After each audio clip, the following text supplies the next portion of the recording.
大家好，我的中文名字是罗世黎，英文名字是 Paul Rothville. I provide beekeeping management services to ICING International Limited. To me, it's incredibly exciting to be personally involved in the frontline quality monitoring and managing of the Richora Manuka honey brand. And to see the hives that I've managed end up as quality Richora products entering the Chinese market and becoming loved by Chinese consumers, that's really the most fulfilling moment for me. Yes, I lived in China for 10 years, previously having been sent there as a diplomat from New Zealand. I was the Deputy Consul General in Shanghai during the time that China and New Zealand completed a free trade agreement and established direct air links between the two countries. And after the agreement was signed, I was able to see more and more New Zealand quality agricultural products enter Shanghai and China.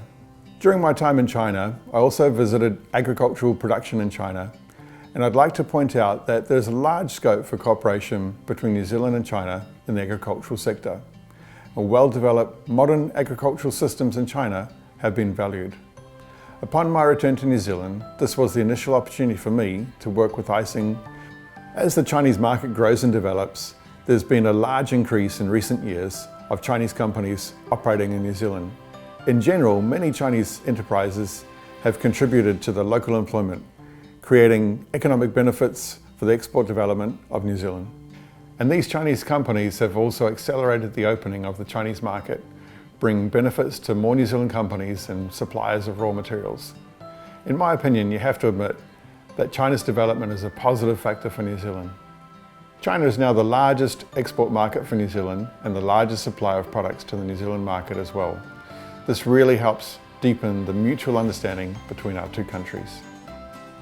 I graduated from the University of Auckland and I studied Chinese at university, where I interacted with a lot of Chinese international students. The latter is well integrated into contemporary New Zealand society.